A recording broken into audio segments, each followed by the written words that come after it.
नमस्कार। श्रीमती मोहरी देवी तापड़िया कन्या महाविद्यालय जसवंतगढ़ के इस यूट्यूब चैनल पर मैं प्रवक्ता हनुमान शर्मा आप सभी विद्यार्थियों का हार्दिक स्वागत और अभिनंदन करता हूं।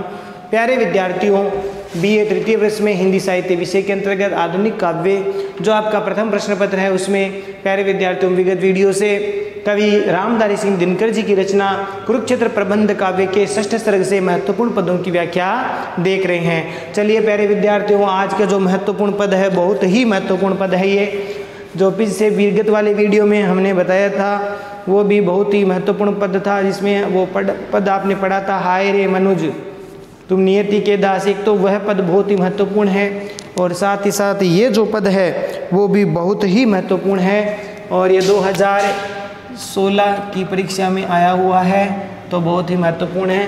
तो चलिए प्यारे विद्यार्थी, इस पद को हम देख लेते हैं कि सावधान सावधान मनुष्य यदि विज्ञान है तलवार, सावधान मनुष्य यदि विज्ञान है तलवार, तो इसे दे फेंक तजकर मोह स्मृति के पार, तो इसे दे फेंक तजकर मोह स्मृति के पार। हो चुका है सिद्ध है तू शिशु अभी नादान, है हो चुका है सिद्ध है तू शिशु अभी नादान। फूल कांटों की तुझे कुछ भी नहीं पहचान, फूल कांटों की तुझे कुछ भी नहीं पहचान। खेल सकता तू नहीं ले हाथ में तलवार, खेल सकता तू नहीं ले हाथ में तलवार। काट लेगा काट लेगा अंग तीखी है बड़ी ये धार, काट लेगा अंग तीखी है बड़ी ये धार। प्यारे विद्यार्थियों, प्रस्तुत जो पद है वो प्रसंग में क्या लिखना है आपको? प्रस्तुत पद्यांश कवि रामधारी सिंह दिनकर जी की रचना कुरुक्षेत्र प्रबंध काव्य के षष्ठ सर्ग से उद्धृत है। और इस पद में प्यारे विद्यार्थियों, कवि ने आधुनिक जो मानव है, विज्ञानवादी सोच वाला जो मानव है, उस आधुनिक मानव के जो नए नए संहारक जो हथियार या अस्त्र हम कह सकते हैं, आविष्कार कह सकते हैं, तो संहारक जो आविष्कार है उनके प्रति रामधारी सिंह दिनकर जी ने उनको सचेत करने के लिए कहा है, सावधान होने के लिए कहा है। तो इसमें सावधान होने के लिए नए नए जो संहारक आविष्कार है उनके प्रति सचेत सावधान रहने का जो भाव व्यक्त किया गया है। तो मनुष्य को, आज के मानव को इन आविष्कारों से सचेत होने की ज़रूरत है। देखिए, सावधान मनुष्य यदि विज्ञान है तलवार, तो इसे दे फेंक तजकर, तजकर का मतलब होता है छोड़कर।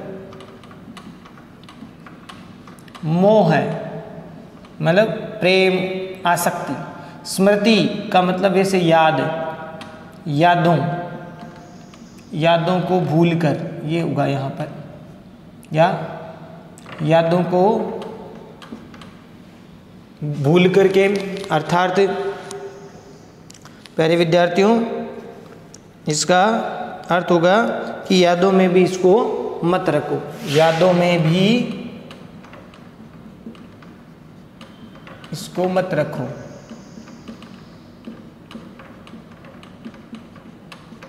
स्मृति माने याद। हो चुका है सिद्ध है तू शिशु अभी नादान, नादान शिशु है, ना समझ, ना समझ अबोध बालक है, अज्ञानी है। फूल कांटों की, तो फूल कांटे शब्द यहाँ पर, फूल का मतलब सुखकारी और कांटे का मतलब दुख देने वाला, दुखहारी, दुखकारी। देखेंगे इसका अर्थ हम। तुझे कुछ भी नहीं पहचान, खेल सकता तूने हाथ में तलवार, काट लेगा अंगती की है बड़ी ये धार। तो यहाँ पर तलवार कौन सी है? यहाँ पर विज्ञान रूपी तलवार है, विज्ञान रूपी तलवार। कौन सी तलवार है ये?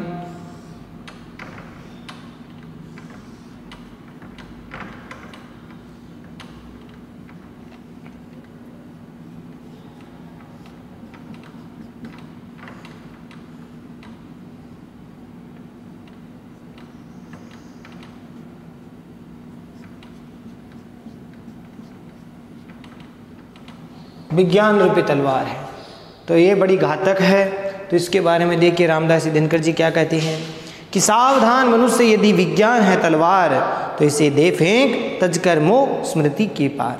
अर्थात हे आधुनिक मानव, तुम सावधान हो जाओ, सचेत हो जाओ। किस लिए? कि तुम निरंतर घातक हथियारों के आविष्कार कर रहे हो। तो निरंतर घातक हथियारों का जो आविष्कार है, उस प्रकार से निरंतर घातक हथियारों के आविष्कार करने से अगर विज्ञान अगर तलवार है, विज्ञान यदि तलवार है, तो इस तलवार को तुम्हें क्या करना होगा? फेंकना होगा।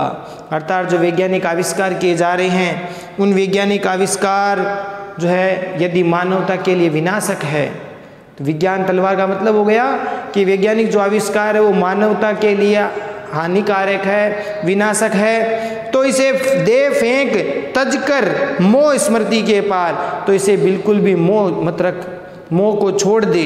इस विज्ञान रूपी तलवार के प्रति तुझे मोह को छोड़ना होगा। इस मोह को छोड़ करके उसे जरा भी लगाव नहीं रख करके इन्हें पूरी तरह से त्याग कर दो। और ऐसी घातक जो विज्ञान रूपी जो तलवार है, इस विज्ञान रूपी तलवार को तुम स्मृति के पार अर्थात तुम भूल जा, अर्थात इस विज्ञान रूपी तलवार को एकदम भूल जाओ, इसको यादों में भी मत रखो। क्योंकि आज के मानव को संबोधित करते हुए दिनकर जी कह रहे हैं कि हे मानव, तुमने आज तक जो भी आविष्कार किए हैं वो मानवता के लिए विनाशकारी अधिक सिद्ध हुए हैं। तो मानवता के लिए विनाशकारी ही ज़्यादातर सिद्ध हुए हैं, इसीलिए तुम्हें इस विज्ञान रूपी तलवार को फेंकना होगा। आगे सावधान करते हुए दिनकर जी कहते हैं, हो चुका है सिद्ध है तू अभी शिशु नादान। कि हे मानव, हे आधुनिक मानव, हे वैज्ञानिक मानव, ये पूरी तरह से सिद्ध हो चुका है, तुम्हारे इन आविष्कारों से ये सिद्ध हो चुका है कि तुम अभी अज्ञानी, नादान, नासमझ बालक के समान हो। अर्थात अभी तुम्हें मानवता के बारे में कि क्या मानव के लिए हितकारी है, क्या भला है, क्या बुरा है, इसका तुम्हें ज्ञान नहीं है। तुम्हारे इन आविष्कारों, जब तुम इन आविष्कारों को करते हो, यानी नए नए हथियार, अस्त्र शस्त्र, संधानों का, जो आयुधों का तुम निर्माण करते हो, उससे तुम्हें ये पता नहीं है कि इससे क्या हानि हो सकती है, मानवता का हित होगा, अहित होगा, इसके बारे में तुझे पता नहीं है। इसीलिए तुम्हें वास्तविकता का ध्यान न होकर के तुम एक तरह से अज्ञानी बालक हो। इसीलिए तुम्हें मानवता के भले बुरे का जो वास्तविक ज्ञान है तुझे पहचान नहीं है। कि फूल कांटों की तुझे कुछ भी नहीं पहचान, कि तुम्हें हे आधुनिक मानव, तुम्हें फूल और कांटे की अच्छी तरह से पहचान नहीं है। अर्थात फूल कांटे का मतलब कि कौन सा आविष्कार मानवता का हितकारी है, कौन सा आविष्कार मानवता के लिए लाभकारी है, सुखकारी है, और कौन सा दुखकारी, कष्ट कांटों भरा अर्थात पीड़ा देने वाला दुखकारी है। ऐसे तुम्हें अहितकारी, दुखकारी कोई सा भी तुझे ध्यान में नहीं है, उसकी पहचान नहीं है, इसलिए तुझे फूल कांटों की पहचान नहीं है।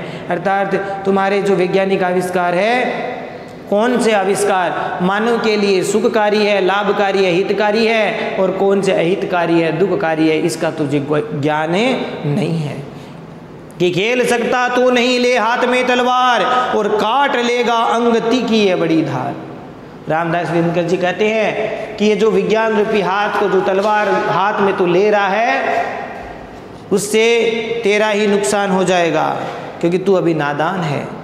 इस कारण तुम अपने हाथ में विज्ञान रूपी तलवार को लेकर के इस तरह से खेल नहीं सकते, क्योंकि खेलोगे तो क्या होगा, अगर तुम इस विज्ञान रूपी तलवार से खेलोगे तो तुम्हारे ही अंग तुम काट लोगे। इसीलिए इससे तुम अपने ही अंग काट सकते हो, इसीलिए तुम सावधान हो जाओ, इस विज्ञान रूपी तलवार को तुम फेंक दो, क्योंकि तुम अभी नादान शिशु के समान हो। यहाँ उपमा दी है नादान शिशु के समान। आधुनिक मानव जो अपने आप को विज्ञानवादी, बुद्धिवादी, तर्क बुद्धि वाला, बहुत बुद्धिमान समझता है, तो रामदास दिनकर जी ने कहा कि दिनकर जी कहते हैं कि तुम बुद्धिमान नहीं हो, तुम ना समझो, क्योंकि विज्ञान रूपी तलवार जो है, इस तलवार का सही उपयोग करना हर किसी के बस की बात नहीं है। इसीलिए इस विज्ञान रूपी तलवार को लेकर तुम खेल नहीं सकते, क्योंकि इससे तुम अपने ही अंग काट सकते हो। काट लेगा अंग तीखी है बड़ी धार, क्योंकि तलवार की जो धार है, इस विज्ञान रूपी तलवार की धार बड़ी तीखी है, पेनी है। और कहने का तात्पर्य है कि आज का जो मानव है, उसने इन प्रकार वैज्ञानिक जो आविष्कारों की होड़ हर देश कर रहा है, तो मानव वैज्ञानिक जो आविष्कारों की होड़ में पड़ करके ऐसे ऐसे आयुधों के, अस्त्रों का निर्माण कर रहा है, उपकरणों का निर्माण कर रहा है, जिससे न केवल वो अपना हित कर रहा है, अपितु पूरी मानव जाति के लिए अहितकारी है। पूरे मानव जाति का अहित हो रहा है। इस कारण से आधुनिक विज्ञानवादी मानव एकदम अज्ञानी शिशु के समान है और उसको फूल और कांटे, क्योंकि जो तलवार है वो बड़ी पेनी है, तिकी है, जिससे वह खेल रहा है उससे वह अपने ही अंग काट सकता है। तो इस प्रकार से सावधान कर रहे हैं धनकर जी। विशेष वाले पॉइंट में प्यारे विद्यार्थियों क्या लिखना है कि आधुनिक काल में जो घातक हथियार, आयुध, शस्त्रों का जो निर्माण हो रहा है, परमाणु अस्त्रों का निर्माण हो रहा है, इस प्रकार से मानवता का अहित ही हो रहा है। ये आविष्कार मानवता के अहितकारी है।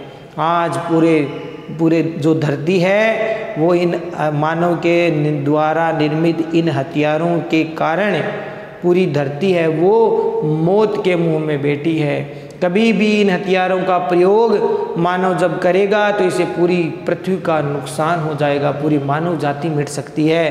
तो ऐसे घातक हथियार मानव ने बना लिए हैं जिससे संपूर्ण मानव जाति है वो खतरे में है।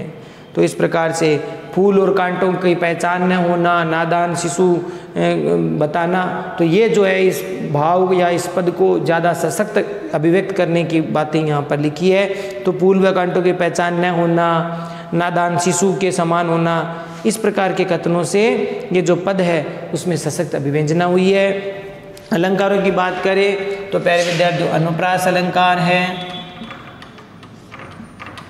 रूपक अलंकार है, आक्षेप अलंकार है, आक्षेप किया है तो रूपक, आक्षेप और दृष्टांत भी दिया है तो दृष्टांत अलंकार है।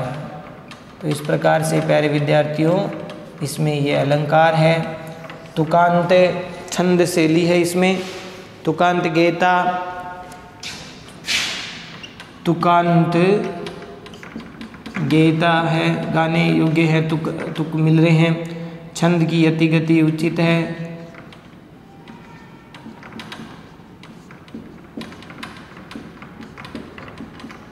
ठीक है। और भावाभिव्यक्ति इस पद की बड़ी प्रकार है। इस पद में कवि ने भावाभिव्यक्ति, कवि की भावाभिव्यक्ति प्रखर है। तत्सम शब्दातद्भव शब्दावली का प्रयोग किया गया है और प्रतीक योजना प्रशंसनीय है। तो इस प्रकार से प्यारे विद्यार्थियों विज्ञान रूपी तलवार को बड़ा घातक बताया है। आज के समय में अगर देखें युद्ध की स्थितियाँ बन रही थी अभी, तो ये युद्ध की स्थितियाँ जब बन जाती है तो ये समझ लीजिए कि मानवता की जाति के लिए, पूरी मानव जाति के लिए खतरा बन सकती है। यही हथियार, यही परमाणु आयुध जो तरह तरह के अभी जो हम झेल रहे हैं इस महामारी को, जो कि कहते हैं कि जैविक हथियार जो है बना था, ये जैविक हथियारों वाला, ये जैविक हथियार क्या है, विज्ञान का ये एक आविष्कार है। तो ये घातक हथियार जब मानव जाति, संपूर्ण मानव जाति, पूरे विश्व की मानव जाति इस महामारी से पीड़ित है, यही विज्ञान का घातक आविष्कार है जो पूरी मानव जाति के लिए, उसको पता नहीं है कि अभी, क्योंकि ये बालक, नादान बालक की तरह वैज्ञानिक आविष्कार तो वो कर रहा है, लेकिन इसका मानव जाति के लिए क्या हित होगा, क्या हित होगा ये नहीं जानता। तो इस प्रकार से विज्ञान फायदेमंद कम और नुकसानदायक ज़्यादा है, पूरी मानव जाति के लिए विनाशकारी है। तो इस प्रकार से प्यारे विद्यार्थियों पद था। आशा करता हूँ ये पद आपको समझ में आ गया होगा और बहुत ही महत्वपूर्ण पद है, इसको ठीक प्रकार से आपको याद कर लेना है।